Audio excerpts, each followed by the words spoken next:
Il est certainement l'un des personnages marquants de l'histoire contemporaine de l'Afrique, tant par son engagement que par sa détermination à défendre son peuple et le continent noir en général. Arrivé à la tête de la Haute-Volta à la suite d'un putsch perpétré par son copain et un groupe d'officiers, il va inspirer une révolution qui va définitivement changer le visage de ce territoire sahélien brûlé par le soleil. Une révolution qui va perturber l'ordre international établi, comme lorsqu'il invite les nations africaines à ne plus payer leurs dettes auprès de la Banque mondiale et du Fonds monétaire international. Ou encore lorsqu'il apostrophe le président français François Mitterrand en lui reprochant d'avoir reçu le chef de l'État sud-africain Peter Botha qu'il traite de raciste. Thomas Sankara dérange. Et la révolution sankarienne séduit de nombreux jeunes par son dynamisme et ses idées progressistes. Mais en interne, le climat est de plus en plus tendu en cette année 1987. Entre les chefs de la révolution, le torchon brûle. Thomas Sankara se sent de plus en plus isolé. Je me retrouve un peu comme un cycliste qui grimpe une pente raide, qui a à gauche, à droite des précipices. Il est obligé de pédaler, de continuer de pédaler, sinon il tombe. Alors, pour rester moi-même et pour me sentir moi-même, je suis obligé de continuer dans cette lancée-là. Vous vous sentez isolé en Afrique? Mal compris en tout cas. Mal compris, mal aimé? Mal aimé.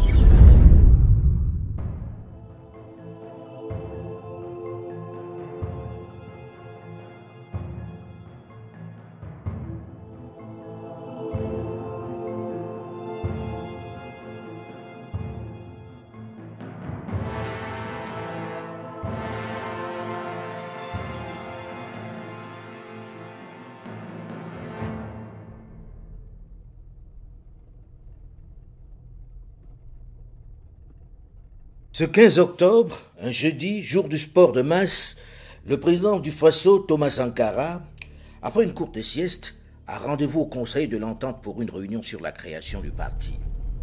Il compte se rendre ensuite au sport. C'est pourquoi il est en t-shirt blanc et pantalon de jogging rouge lorsqu'il s'installe près du chauffeur, côté passager, à l'avant de la Peugeot 205 qui lui sert de véhicule présidentiel ce jour-là. Comme d'habitude, il a pris du retard sur le début de la réunion puisqu'il est 16h20 lorsqu'il arrive au Conseil de l'Entente. La réunion devait démarrer à 15h. Les autres sont déjà sur place et l'attendent. Le président et les gardes du corps sont en tenue pour aller pratiquer leur sport de masse et ne sont donc armés que de leurs pistolets automatiques. La 205, suivi par 4 de ses gardes du corps, arrive devant la cour attenant la réunion du Conseil de l'Entente. Les chauffeurs, après avoir garé leur véhicule, sortent et s'installent à l'ombre des grands arbres. Et je vous dis, moi j'avais 45 éléments qui étaient là pour la sécurité. Il y avait la sécurité d'une manière générale et la sécurité rapprochée du président.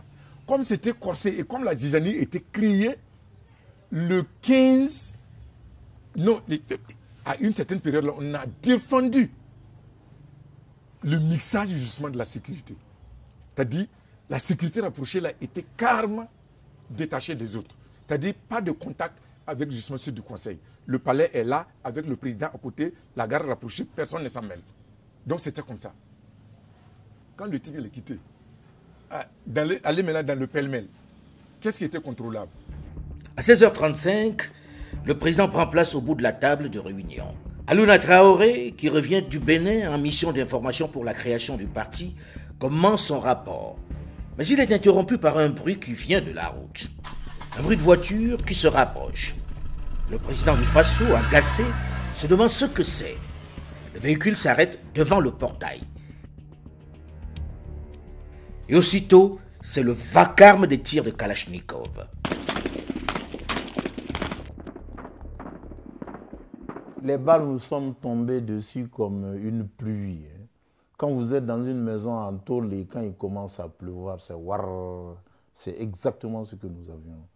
Les chauffeurs et les gardes du corps qui attendaient sont les premières victimes. Les gardes qui veillaient dans le couloir, ceux qui, comme les chauffeurs, étaient restés dehors, ainsi qu'un motard de la gendarmerie, Soré Patanema, arrivé par hasard pour apporter du courrier au siège du Conseil national de la Révolution, sont froidement exécutés par le commando. À l'intérieur, les 7 hommes se sont couchés au sol, se protégeant derrière les fauteuils. Sankara est le seul armé. Il a sur la table son pistolet automatique. De l'extérieur, quelqu'un crie « Sortez! Sortez !» Le président du Faso se lève et ordonne à tous ses conseillers. Restez, restez, c'est moi qu'ils veulent. Il quitte la salle des réunions les bras en l'air. Alouna Traoré est dans la salle et le voit partir. On a été assaillis et le PF est resté à l'intérieur. Il dit que c'est de lui qu'on avait besoin. Il est sorti les mains en l'air. Et puis la suite. Thomas Sankara a à peine franchi la porte qui est en face de 2 militaires. L'un marque un moment d'hésitation, mais l'autre tire sur lui à bout portant. Thomas Sankara s'effondre. Un des assaillants fait sortir les collaborateurs du président. « Dehors, dehors, sortez !»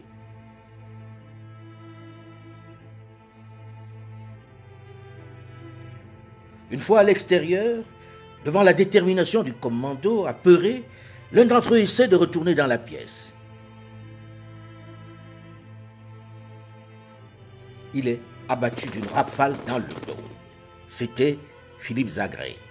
Tous les autres sont abattus dans la foulée. Toutes les personnes présentes dans l'enceinte du conseil pour cette réunion ont été tuées. Toutes sauf une. Par peur ou par réflexe, elle s'est jetée à terre. Alouna Traoré, il est au milieu des cadavres, mais il n'est pas blessé. Au moment où il s'interroge couché dans cet enfer sur ce qui va lui arriver, un des assaillants qui a remarqué qu'il est encore vivant crie « Il y en a un qui est encore vivant, celui qui est tout en bleu. Lève-toi, lève-toi !» Il se met debout, mais on lui intime à nouveau l'ordre de se recoucher. Pendant ce temps, les autres tirent en l'air pour laisser croire à ceux qui sont à l'extérieur que les combats font rage dans l'enceinte du Conseil de l'Entente. Un des putschistes s'avance vers Alouna Traoré. Il le connaît bien puisqu'ils font du sport ensemble. Et il se souvient de lui comme faisant partie de la garde du numéro 2 du Faso, Blaise Compaoré. Il lui annonce qu'il va l'achever. Mais un autre qui est visiblement le chef du commando s'interpose. L'un d'entre eux lui fait remarquer qu'il a tout vu et qu'on ne peut pas le laisser partir comme ça. « Tu vas rejoindre les autres », lui dit-il. Alouna Traoré est dans un brouillard. Il ne réalise visiblement pas ce qui lui arrive. Alors il demande une chose surprenante. Il veut faire pipi d'abord. Oui, il veut faire pipi avant qu'on le tue. Il faut dire qu'il connaît la majorité de ses agresseurs. Mais quand même. Pour la petite confidence, j'ai simplement dit je vais uriner. Pour moi, je pensais qu'après les urines, c'est fini, j'allais rejoindre les autres. Et puis, bon, j'ai vidé tout ce que j'avais dans mon organisme ce jour-là. Et puis après, rien ne m'est arrivé. Je suis reparti à la maison. Mais j'avoue que je revenais de loin quand même.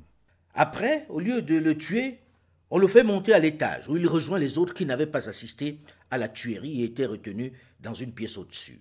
On ne savait pas que la violence avait atteint un tel niveau. À ce niveau-là, je pense que ceux qui venaient avaient... Leur mission était arrêtée. On ne négocie pas dans ce cas-là. Bon, vraiment, c'est fort, c'est fort. Quelques instants après être monté à l'étage supérieur, où il a eu le temps de se débarrasser un peu du sang qui l'avait éclaboussé, lorsqu'il risque un regard par la fenêtre, au moment où il entend des voitures manœuvrer pour quitter le Conseil de l'Entente, il voit que les 13 cadavres ont disparu et que la cour du drame est en train d'être nettoyée à coups de grands jets d'eau. Il est le seul survivant de ce massacre. C'est un devoir pour nous d'arranger sa tombe, de respecter sa mémoire. Vous avez des regrets? D'avoir perdu un ami, bien sûr. Et un regret aussi qu'à un moment de sa vie, il ait pensé à nous liquider. C'est dommage.